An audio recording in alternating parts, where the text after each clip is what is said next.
one thing that the committee definitely agrees on, the ST-108 committee, is we implore hospitals, SPD departments, and the engineering firms that are often designing new build outs or renovations, please stop giving the water treatment companies a janitorial closet to put a water system in. It's not big enough. If water quality is important enough to write a standard around, it's important enough to dedicate appropriate space for water purification equipment. Full stop.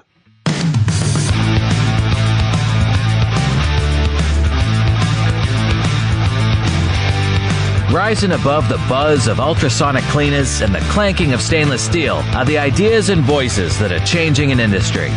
You're listening to the Beyond Clean podcast, the central nexus for the people, processes, and products that are improving our sterile processing world. Each week, we speak with the frontline technicians, CEOs, engineers, and entrepreneurs with a common goal to help you fight dirty. Every instrument, every time. Whether you are tuning in for education or inspiration, we're wicked glad you did. Now, turn on those washes and turn up the volume. It's time to go Beyond Clean. This week on Beyond Clean, we speak with Jeff Holland, Director of Health Sciences at Evoqua Water Technologies, LLC. And Hank, today we're going to be talking about the machines that make sterile processing water usable and some of the factors that come into that. We're going to have a high-level overview of the technologies, but we're also going to be hearing about what's coming down the pike and some best practices for really managing that water quality in your facilities. Yeah, Justin, Jeff is one of those guys in the industry that I've had my eye on to talk to for a long time. We finally got the stars to align here to get him on the show. And I've got a feeling this may be the first time that he's talking on Beyond Clean, but probably not going to be the last time because this water topic is so complex, so important, and I think not as addressed as much as it could be in the industry in sterile processing webinars and education and conferences. I know there's always one session out there, but there's so much to talk about. There really needs to be more. So we're going to add this podcast to that small pile to grow that pile a little larger, a little more education, a little more insight and perspective so we can all learn a thing or two, including me. Well, it's got global application because the water in your facility touches every instrument every time. We're going to be right back with Jeff Holland, Director of Health Sciences at Evoqua Water Technologies, LLC, after a short break.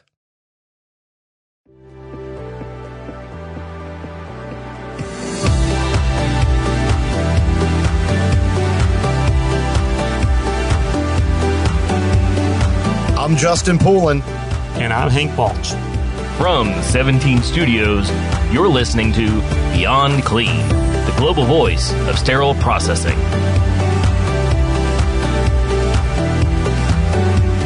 Joining us now is Jeff Holland, Director of Health Sciences at Evoqua Water Technologies, LLC. And Jeff, I love this particular topic because I was in the surgical instrument repair business for a very long time, and there's nothing like water quality to get the fingers pointing at the other vendor. And so wading through these waters, so to speak, if you'll allow me that pun, is really something that I'm very interested in, and I'm so excited to have you on today. Thanks for joining us. Well, thank you, Justin. Pleasure to be here. So why don't you tell everybody a little bit about your background to kick us off and why you're so passionate about water and the use in particular in sterile processing departments? Yeah, so I've kind of always been in the water business. I went to college to become a civil engineer, started out working for a design firm that was focused on stormwater treatment, municipal drinking water, and sewer collection, things of that nature, and really just kind of cut my teeth in my professional career on water. But I realized pretty quickly that I didn't want to spend the rest of my life in my career behind a desk. So I decided I wanted to try my hand at sales. And at the time, US Filter was seeking engineers to be salespeople. And so I started out as a salesperson there, selling various water purification equipment and services, and really just kind of evolved from there. And I've been with Evoqua now 15 years. And we have a saying in the water business that once you get water in your blood, you can never get it out. And a lot of folks in the industry have been here many decades. Well, I want to go back to that municipal piece, but first, as we're just telling everybody about who you are and why you care about this interview is actually quite long overdue. We had it on the books for last season and we hit the pause button for really good reasons. And I thought you recently, saw, I would say, surgery and sterile processing in a whole new light. And I thought maybe you could share that with the audience before we really dive into your expertise today. Yes. Well, I wanted to thank you guys for being so kind and understanding in my personal situation. So I am a new dad. I've got a 6-month-old baby at home who was born incredibly premature. He was born just shy of 28 weeks and was weighing only 1 pound, 12 ounces at birth and had lots of medical hurdles in front of him. And so he spent 90 days in the NICU and had to have 2 pretty major bowel surgeries during his stay there. And at the time he was less than 3 pounds, which was just, as a parent, especially a new parent, because he's our first child, was terrifying. And working in the business that I work in, focused on water purification and healthcare, I had obviously a different perspective and kind of a behind the scenes understanding of what goes on, when it comes to surgical procedures. And I will tell you, I have, and the good news is my son's doing great. He's home. He's been home for several months now and is growing like a weed and is getting good reports from the doctor. But I will tell you that my passion for what Evoqua does, and we have a brand promise of transforming water and enriching life. I got to experience that literally firsthand. And because my son had those very scary procedures, I knew that there was amazing people in the sterile processing department that were ensuring that the surgical instruments were clean, disinfected, and sterilized so that my son wouldn't have to worry about an acquired infection and the surgeon could do his procedure. It's a very powerful story, but I also think there are lots of people who listen to this show or just out there in the real world who go through or are connected to some pretty scary situations like that. So I want to congratulate you. I believe this is your first child, correct? It is.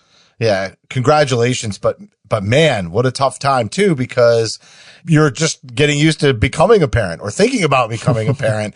And then to have these hurdles to go through. I appreciate you still coming on the show and I want to congratulate you. And I'm glad you made it through that and that your son is doing well today. Well, thank you, Justin. And like I said, it's just really reinforced my passion for what I do and educating and making sure that folks understand how critical water is in sterile processing and in the hospital as a whole and other departments as well. Yeah, really, water in society. And I'm not going to derail our conversation, but, just even how we get drinking water has changed so immensely in such a short period of time. But let's stay on the hospital setting. And why don't you tell us what's the big deal? Yeah, so here's the thing about water. I think, and before I got into this business, I was very much the same way. I think naturally we take water for granted. You open the faucet, it comes out. Here in the States, we have the luxury of it being safe to drink pretty much everywhere you go. But you have to understand that that's not the case when it comes to various applications where water is used in buildings like hospitals. What comes out of the tap just frankly isn't clean enough for the various uses that the hospitals conduct, be that the utilities, right, treating the water that's coming in for that water that then feed the boiler. Cooling towers use water. You have the clinical laboratory, which have their own specifications for water feeding those chemistry analyzers, humidification, controlling waterborne pathogens like Legionella, and then, of course, a high consumer of water, and obviously the very important critical water user is sterile processing.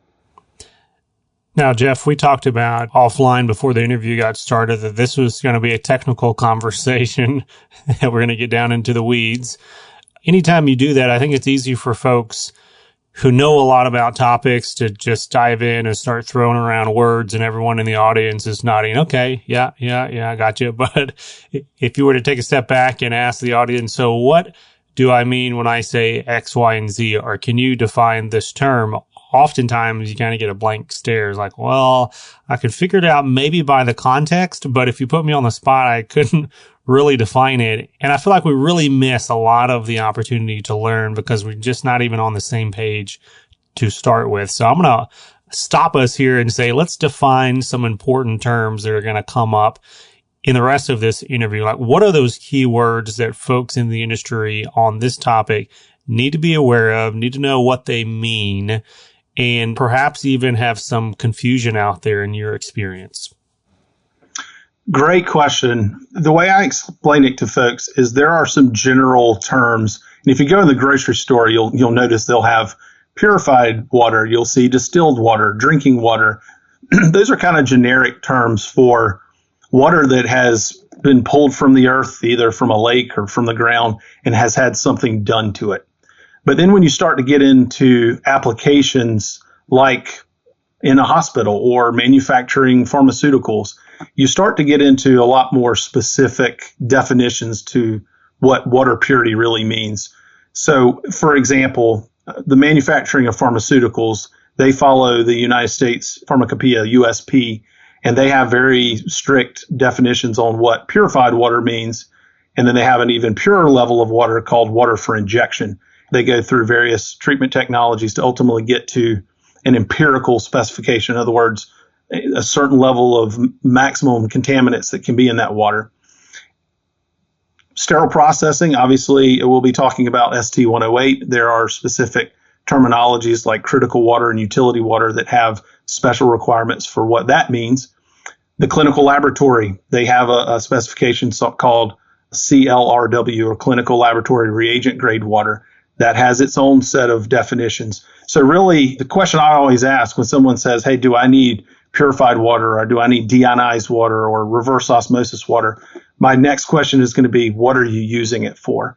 And if they're in an application like a hospital, that's in many cases going to dictate exactly what that water quality and terminology means.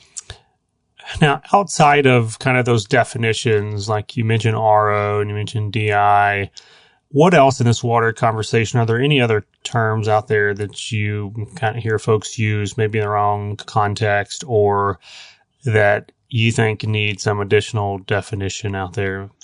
Yeah, I think a lot of times people conflate technologies and water quality.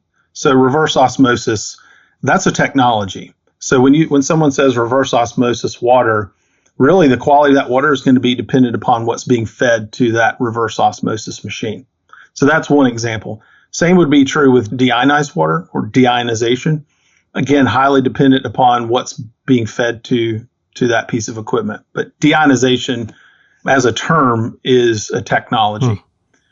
That's an interesting distinction, and it just makes me think about all of the conversations that we have within sterile processing on if a device is not clean or properly cleaned, it can't be sterilized. And so just thinking through that distinction that you just made between technology and quality of water, well, if the water is not at a certain state before it goes into RO or before it goes through the DI process, it's not going to come out the same way as another piece of water, maybe that's higher quality, right? Or depending on the thoroughness of that technology, I guess, has all the impacts on the output quality of that water. In the same scenario as our cleaning process and our sterilization process, just because they go through the process and end up in the sterilizer, if they're not prepped correctly ahead of time, or the sterilizer is not completely operational, it's not going to come out the way that it should, even if it went in, right? I really want to talk about the water that's going in, because I think that's really important too. And maybe you'll talk to us about something like pre-treatment, but I'm even going to take it back. I told you to put a pin in the word municipal. And so that's usually where the water is coming from in a hospital setting, if not always. And when we say municipal, we're talking about, city water or public water, and they go through treatment systems as well. But, sometimes you'll hear stories where right down the road from the hospital, they're working on the water lines or there's construction going on. And then all of a sudden the hospital has this crazy issue with water in the system. And I was kind of hoping you could tie those scenarios where there's construction down the street with the deterioration of water being fed into the system and how that technology, whether that's DI or RO, deionized or reverse osmosis, how much really it can protect you or help you with that, because it is limited, correct? Yeah. So the municipality is going to treat the water to a level that meets EPA drinking water standards, and they're going to send that out into the city's infrastructure. And to your point, when that water is coming in, like I said earlier, it's typically not clean enough for the various applications. So that water is then going to get purified, in that particular department typically. Well, that water coming into the building, if they're building a McDonald's down the street and somebody clips a water line, and during that repair, a bunch of silt or sand or dirt contaminants gets in that piping, it's going to come all the way into the building and all the way down to pretty much wherever that water is being used. And so there's a couple ways to address it. Yes, as you said, the water treatment equipment in the department or that's feeding the sterile processing department will have technologies designed to remove that type of contaminant. But a lot of times what hospitals will do is actually treat the water coming into the building with what I call sticks and frogs filters that are really just pulling out the big stuff. The things that might end up in the water from that example I just gave with broken water line outside of the building down the street. That is a common means of controlling what's coming into the building, so you don't have to worry about it clogging up any downstream equipment like what you might have in the sterile processing department. What about like minerals though? Because I'm assuming that if you have that break in the line and you're saying it's only stopping the big stuff, what about like in cities, like really old cities? Like I live in Pennsylvania. The water quality in Scranton is garbage because the pipes are so old. The infrastructure is so old that you typically at those hospitals get a lot of, or at least used to get a lot of staining, and especially when there was construction, it's almost like you shook up the pipes a little bit. And then all of a sudden you got a lot of staining coming through.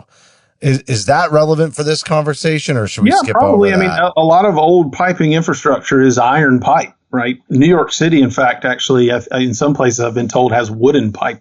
It's so old. So that can contribute to the contamination that is in the drinking water, is the conveyance mechanism. Now, Jeff, before we move on this topic, we see ever so often around, hurricane season or flood season, the question will pop up on Facebook.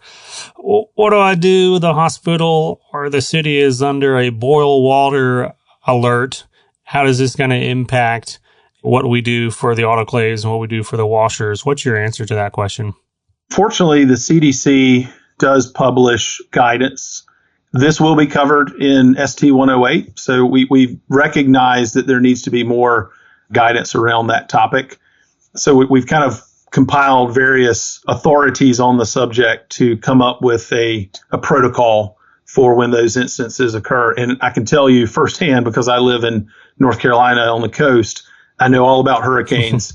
And it's something that anybody that is exposed to those types of environmental conditions definitely needs to be aware of. Now, you've brought up AAMI ST 108 a couple of times, and I'm going to be honest, I have not heard that number thrown around in too many conversations in my neck of the woods.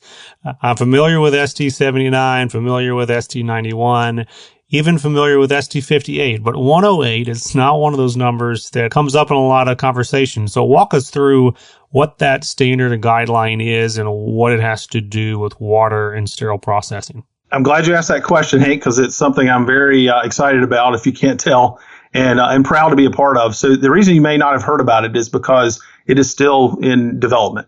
Hopefully a term you have heard, however, is the AAMI TIR 34 guidelines. Those were published, I think the latest iteration was 2017, but they're more or less guidelines on the water quality requirements and the way water treatment should happen in sterile processing. But they're as great of a document as it is, it falls short in a couple areas, and it was recognized by the committee that developed that this really should be a standard. Water has been deemed that important. And I obviously fully agree with that. So much so that I was fortunate enough to be able to join the AMI committee that's helping to draft the document. And there are other water treatment professionals that are participating in the creation of that document that are going to bring a little bit more of this practical experience and answer a lot of the questions that we've been commonly asked by end users, to just clarify those things in this new standard, which will ultimately replace TIR 34, and it will be called ST 108, Water for the Processing of Reusable Medical Devices. Awesome. Well, that makes me feel a little bit better. I haven't missed anything big. It just hasn't come out yet. And as with a lot of those AMI documents and guidelines and how they're developed, there's opportunity for public comment and review, right? Has it already gone through that process? Is that coming? We're recording now in the summer of 2021, just to orient everybody. But where are y'all in that process? So we're still in the committee draft stage. So we're working through, the normative sections and the annexes and the informative sections. And our goal is to have, hopefully by our fall meeting during AMI Standards Week, to have a working draft that the committee can review and approve as a committee draft that will then go out for public review. And hopefully we'll get a lot of good feedback from end users to ultimately, the whole point is to make this a guidance document that folks can understand and just really improve the way that they handle their water quality. And then we'll have that final approval, and then it'll go out to the field as a standard. Awesome. All right. Well, make sure and if you remember, follow up with us, give us a heads up so we can share that information out to the audience. As we switch gears here, I want to talk about equipment in the space. The conversations that are had out there in sterile processing oftentimes focus around the science of water quality and the measurement and the testing of water quality, all of which is very, very important. And that's why we host those kind of conversations on our podcast and webinars as well. But we haven't talked a lot about the equipment that's involved that can be or should be used in the treatment of water in the sterile processing context. Can you talk through some of those big pieces of equipment or those technologies, as we mentioned before, that are commonplace in sterile processing, or maybe are newer equipment that we're starting to see come into the industry? Just kind of give us a thumbnail sketch of that.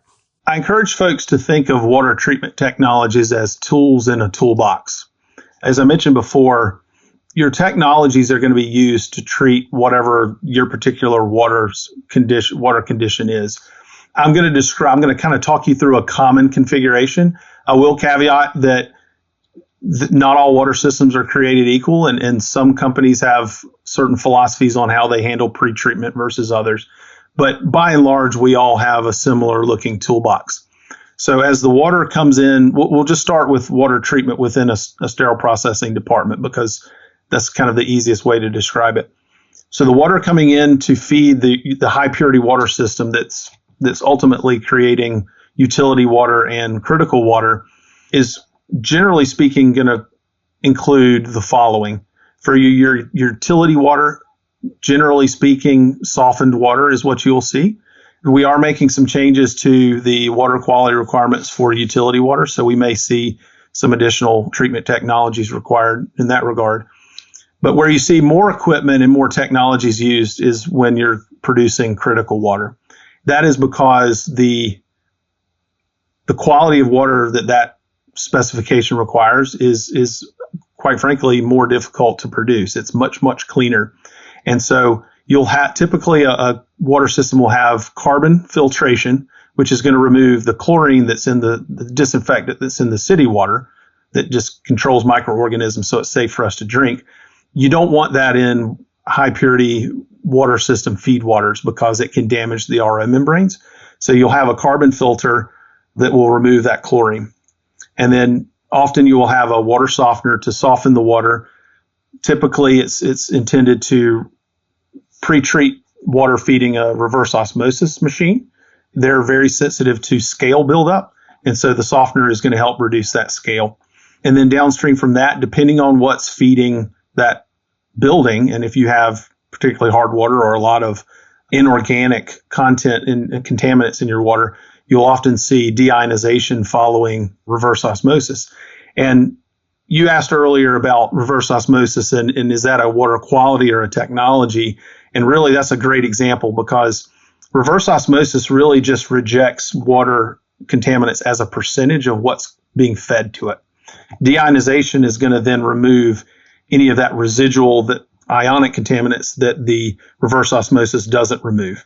So think of it as kind of like a polishing device. So you kind of read my mind because I was going to kind of put these two in a steel cage death match and have them battle it out and you tell us who's the winner. But the way you just position that makes me think that they can run collaboratively. They're not necessarily, it's not a one or the other or one's better than another, that it might even be best practice to have both. Is that what you're saying? Yeah, it really depends. So they're tools in a toolbox, like I said. So if you have a feed water quality that reverse osmosis will get you to the inorganic levels that you need to be without anything else, then that's fine. But in many cases, it's not going to be enough and you'll need deionization to polish. Now, conversely, sometimes because of space, because of other parameters, you may only have deionization as the primary treatment technology. And there's pros and cons to each approach. But the general kind of inflection point on when you would use RO only or DI only, a lot of times comes down to reverse osmosis machines in typical configurations require a storage tank. And so obviously that adds to the footprint of the water system. And there's also maintenance costs to consider and things of that nature. But it's not uncommon to have a DI only system where deionization is your sole mode of removing the minerals from the water, and they don't have a reverse osmosis machine. And because DI typically doesn't require a storage tank, the footprint's quite a bit smaller. So a lot of this really comes down to planning then, of course. Absolutely. And so if there is space, you can do some things. And obviously there's budget concerns and considerations there where hospitals they're doing this big build out. What are some common misconceptions that maybe piggybacking off of what you were alluding to there, but also like the main planning mistakes that happen, especially with these large renovations for these departments to make room for these newer technologies and improve, the quality of the product that's coming out of the department, from taking these extra steps? Yeah. So I'll tell you that one thing that the committee definitely agrees on, the ST 108 committee, is we implore hospitals, SPD departments, and the engineering firms that are often designing new build outs or renovations, please stop giving the water treatment companies a janitorial closet to put a water system in. It's not big enough. If water quality is important enough to write a standard around, it's important enough to dedicate appropriate space for water purification equipment. Full stop. And what I just described earlier, gentlemen, was really just the primary treatment steps. We only got up through RO and RODI, and the storage tank and the distribution is a whole other piece of a water treatment system. But to answer your question, Justin, that space is definitely something we're trying to educate all stakeholders on the importance of having enough of it. So, Jeff, does this come down to a matter of educating sterile processing leadership who's involved in a lot of these decision making? Is it about educating the facility managers who, like so many times, and maybe this is the reason that ST 108 is coming to be, but so many times we bring up TIR 34 with them and they're like, what is that? I have no idea what you're talking about. And we look at them like, how did you get your job? Because your job is supposed to be to manage our water quality and sterile processing, and yet you're not even aware of what's out there that gives you the roadmap to do so. But what's the answer there? Like, I know this new standard is going to be a huge step forward to have all this information in one place and vetted and lined out. But where do we go to converting hearts and minds and actually seeing this impact the way that these departments are built or renovated or the expectations that we have when we do surveys? Where do we begin? I think it starts, Hank, with awareness. One thing that I've learned through my career, spending many, many hours in hospitals and sterile processing departments, is there's an opportunity for folks to become more knowledgeable around water treatment and what it takes to produce water that's necessary for proper sterile processing. And I think that's one thing that I know Isham has really been pushing from an education standpoint. It's certainly something that I am passionate about. And one of the reasons I asked to participate with you guys to talk about this is because really we need all stakeholders to be bought into this new standard and understand what that entails. And that's one thing that I know the ST108 committee agreed on as well, is really we're trying to write the document in such a way that water is looked at holistically. Because, we spend a lot of time talking about sterile processing, but there are many other applications in the hospital and many other risk factors that everyone in from facilities management to biomed to the department heads all the way up to, infection prevention, risk management, and leadership need to understand that water is a major source of risk if not handled properly. So they are all really ultimately should be considered stakeholders in water treatment. And so what we're really encouraging in the new standard is water management committees to look at water holistically. And so you'll get some awareness from that process, we hope, inherently. Well, I'll tell you. Yeah. Go ahead, Hank. No, you leap off that. I was just going to say I love that idea, and I did, so go ahead. Well, you have to let us know how we can help spread that word, Jeff, right? That's something that, as Hank said, he loves that idea. And I think just helping hospitals put in practices like that so that it's sustainable, because you might have that initial boom when the ST108 comes out and everybody's paying attention to it and they're trying to learn it and understand it and it's new. And then all of a sudden it just falls off the radar. What I like about the recommendation about having those committees is it's something that is sustainable. It gets revisited regularly. You meet and convene, and actually you may find that more people are participating on an AMI committee, because just because you write ST108 doesn't mean it's done. It means that it will be continually improved on as new technologies come out or as the industry learns more. Am I right? Oh, absolutely. And it's not just the AMI standards. I mean, obviously standards are great catalysts, but there are other trade organizations like ASHRAE, the 188 standard around water management and controlling Legionella in large buildings. Again, I go back to water should not be a departmental problem. It should be a hospital concern.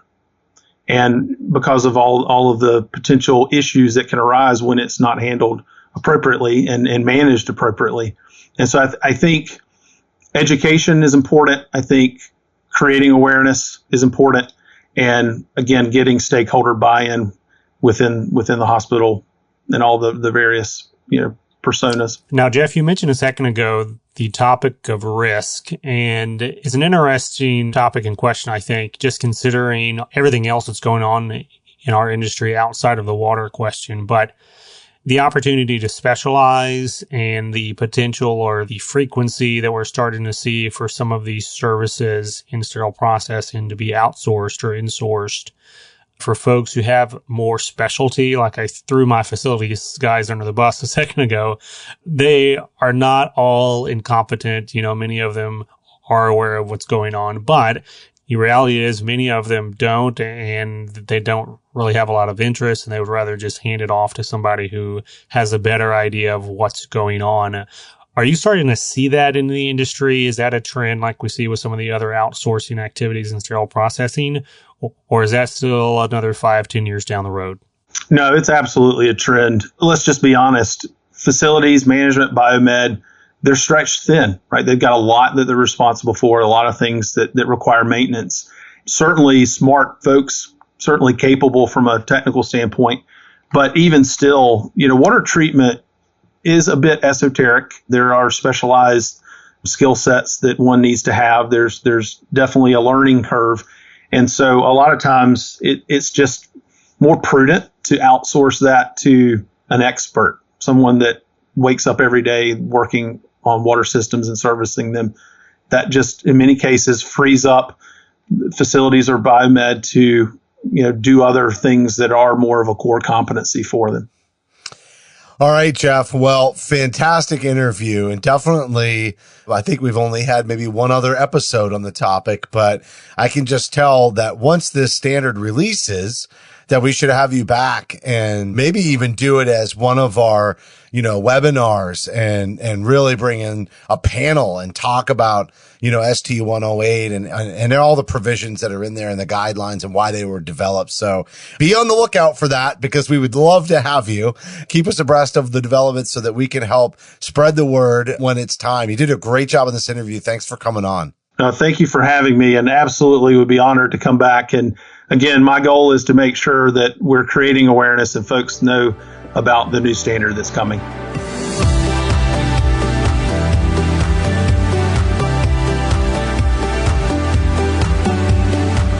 That was Jeff Holland, Director of Health Sciences at Evoqua Water Technologies, LLC. And Hank, this is just one of those topics I feel like we could really start digging and diving in deeper and just really continue to pull out, lots of little micro conversations from this episode. This is a nice high level one. And I really like what he said about, making sure that there's enough space, planning for it. I've always kind of heard customers talk about RO and DI like it's a one or the other conversation. And I'm really glad he cleared that up for me, because, I'd heard a lot of people talk about it that way. And I don't think I really had the underlying knowledge to really understand the purpose of each technology and that they don't do the same thing and they could run side by side.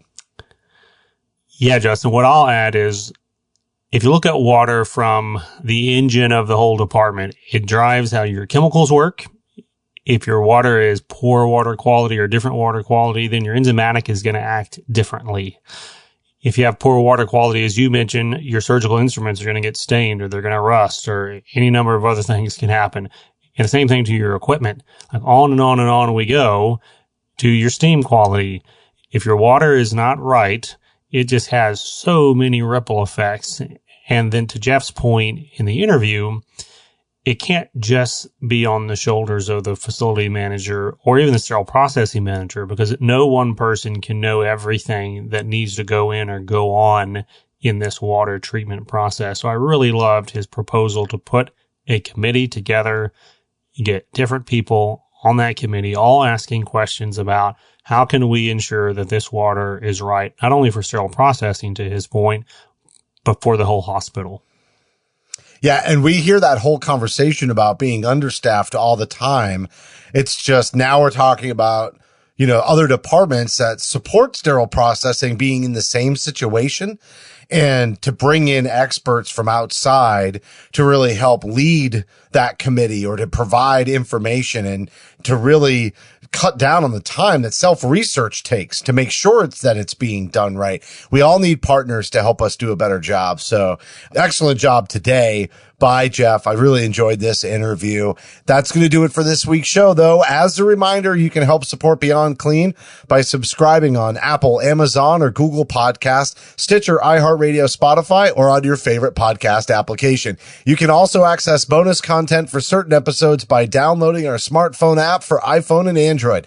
We'd certainly appreciate a rating and a review, because your feedback is important to the show. And if you have any topics that you'd like us to cover on a future episode, just send an email to info@beyondclean.net. On behalf of Hank and myself, thank you for listening to this week's episode of Beyond Clean.